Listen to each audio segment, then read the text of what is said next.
Hi friends, welcome to my channel. ఈరోజు video చాలా ఈజీగా టేస్టీగా చేసుకునే ఈవినింగ్ స్నాక్ రెసిపీ అండి. మొక్కజొన్న వడ, కార్న్ వడ అని కూడా అనొచ్చు. చాలా టేస్టీగా ఉంటుందండి. సింపుల్గా క్రిస్పీకి ఈవినింగ్ స్నాక్ అయితే రెడీ అవుతుంది. ఇప్పుడు తయారీ విధానం చూద్దాము. ముందుగా ఇక్కడ 2 మొక్కజొన్న పొత్తులు అయితే తీసుకున్నానండి. వీటిని అయితే ఇలా ఇక్కడ చూపించిన విధంగా గింజలు అయితే తీసుకోవాలి. ఒక్కొక్కటి తీయడానికి టైం అయితే పడుతుంది కదండి. దానికోసం ఇలాగ చాకుతో కట్ చేసుకుంటే ఈజీగా ఉంటుంది. లేదంటే ఇలా చేతితో ఒక్కొక్కటి కూడా తీసుకోవచ్చండి, కానీ చాలా టైం పడుతుంది. అందుకని నేనైతే ఇలా చాకుతో గింజలన్నీ కూడా తీసేసాను.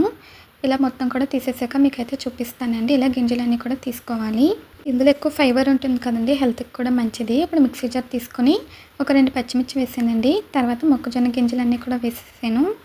తర్వాత నేను అల్లం వెల్లుల్లి అలాగే గరం మసాలా కలిపి పచ్చి మసాలా పేస్ట్ అయితే తయారు చేశానండి. ఫ్రెష్గా చేసి వేసాను. తగినంత వేసుకోవాలి. మీకు పచ్చి మసాలా పేస్ట్ వీడియో కావాలంటే కామెంట్స్లో తెలియచేయండి, ఫుల్ వీడియో చేస్తాను. ఇప్పుడు వీటిని మిక్సీ పట్టుకోవాలండి. ఇలా సాఫ్ట్గా అయ్యేలాగా మిక్సీ పట్టుకోవాలి. నేనైతే మీకు మిక్సీ పట్టేసాక చూపించానండి. దాన్ని అయితే ఒక బౌల్లోకి తీసుకున్నాను ఆ మిశ్రమాన్ని. తర్వాత ఉల్లిపాయ ముక్కలు, పచ్చిమిర్చి, కొత్తిమీర, కరివేపాకు కూడా సన్నగా తరిగి పెట్టుకున్నానండి. ఈ మొక్కజొన్న పేస్ట్ అయితే మనం సాఫ్ట్గా మిక్సీ పట్టుకున్న తర్వాత ఇందులోకి కట్ చేసి పెట్టుకున్న కొత్తిమీర, పుదీనా, ఉల్లిపాయ ముక్కలు, పచ్చిమిర్చి, అలాగే రుచికి సరిపడా ఉప్పు, కొద్దిగా బియ్యం పిండి వేసానండి 2 స్పూన్స్. తర్వాత 2 స్పూన్స్ శనగపిండి వేసాను. వేసి బాగా కలుపుకోవాలి. ఈ పిండిలు వేయడం వల్ల మనకి బ్యాటర్ కన్సిస్టెన్సీ అనేది పర్ఫెక్ట్గా వస్తుందండి. వడ వేసుకోవడానికి ఈజీగా ఉంటుంది. అందుకని కొద్దిగా శనగపిండి, బియ్యం పిండి వేసుకొని బాగా కలుపుకోవాలి. చూడండి, ఈ కన్సిస్టెన్సీ ఉండాలి. ఇలా వడ వేసుకోగలగాలండి. కొద్దిగా ఈ మిశ్రమం తీసుకొని ఇలా బాల్లా చేసుకొని కొద్దిగా ప్రెస్ చేసి వడ షేప్ వచ్చేలా చేసుకోవాలండి. డీప్ ఫ్రై కోసం ప్యాన్ పెట్టి ఆయిల్ వేసాను. ఆయిల్ అయితే బాగా హీట్ అవ్వాలి. తర్వాత మనం తయారు చేసుకున్న వడలు అయితే వేసుకోవాలండి. కొద్దిగా మిశ్రమం తీసుకొని బాల్లా చేసి కొద్దిగా ప్రెస్ చేసి వడలు అయితే చేసుకోవాలి. ఇలాగే మనం అన్ని వడలు కూడా చేసుకొని ఆయిల్లో వేసుకొని వేయించుకోవాలండి. మీడియం ఫ్లేమ్లో పెట్టుకొని ఫ్రై చేసుకుంటే సరిపోతుంది. మరీ లావుగా ఉండకూడదండి, మరీ సన్నంగా ఉండకూడదు. మీడియం థిక్నెస్తో ఉంటే బాగుంటుంది. ఇలా ఒక సైడ్ కలర్ వచ్చాక తిప్పుకొని రెండో సైడ్ కూడా వేయించుకోవాలి.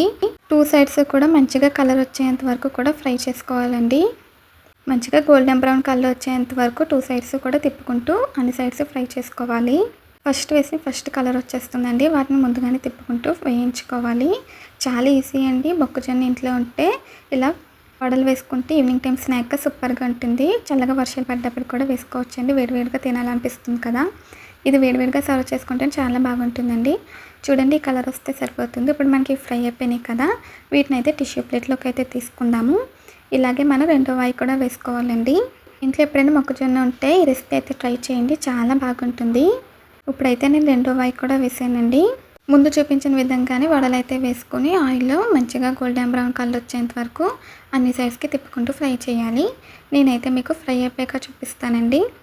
సింపుల్గా టేస్టీగా చేసుకోవచ్చు. పిల్లలకి బాగా నచ్చుతుంది. టమాటో సాస్తో సర్వ్ చేసుకుంటే ఇంకా అదిరిపోతుందండి.